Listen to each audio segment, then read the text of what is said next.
Hi, my name is Pete Hollenhorst, and I have a lab on the second floor of Jordan Hall. And I'm going to tell you a little bit about what we do.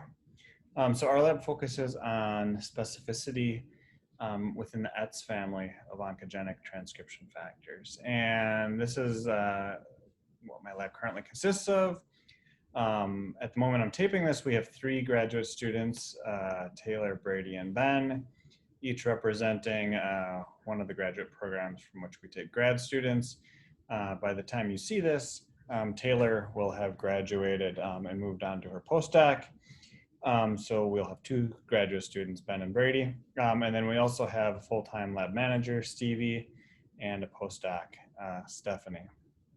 And so to tell you a little bit about what our lab studies, just give you a little general background. So we work on gene expression. We're a gene expression transcription lab.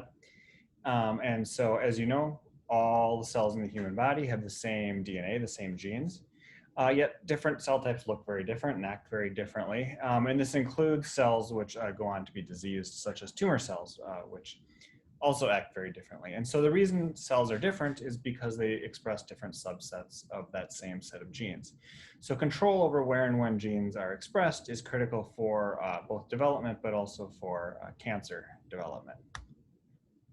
And so how do we regulate where and when a gene should be expressed? These instructions are actually hardwired right into the genome, where we have regulatory sequences that can either be close to the transcription start site of the DNA, which we call it a promoter, or further away from the transcription start site, which we call enhancers.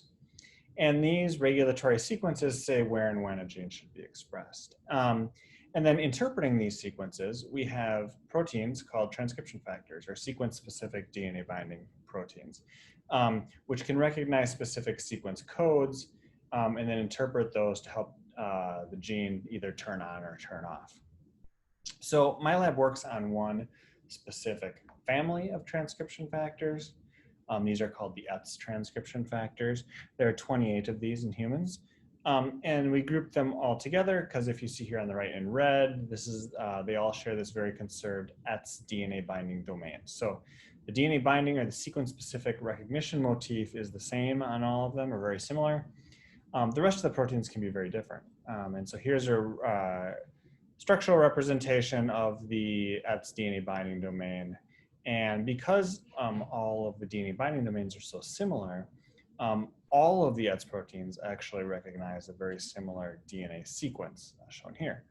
So you might expect that because all these proteins recognize a similar sequence that they must regulate the same sort of set of genes, but that's actually not true. What we found is that all of the 28 different ETS transcription factors seem to regulate completely different sets of genes. They all have different phenotypes when you knock them out in mice.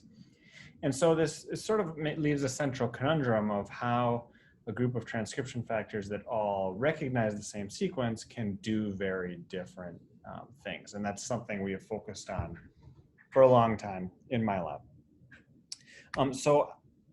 This is sort of some of the techniques we use often in my lab. So my lab is famous for using genomics to be able to identify transcription factor functions. So we've, for a long time, used ChIP-seq to map where transcription factors bind, RNA-seq to determine what genes they turn on and off, and we also use other sequencing techniques. We're also a biochemistry lab. We have actually purified every single one of these ETS proteins. We can use this library of purified proteins to compare specificity of protein-protein interactions across the family. We also look at signaling. We've identified novel phosphorylation sites and things like that on the ETS proteins that regulate their function. And finally, we also do look at the role of these in cells. So using functional assays for cell growth and going so far as to look at roles in oncogenesis using mouse models, xenograft assays, those type of things.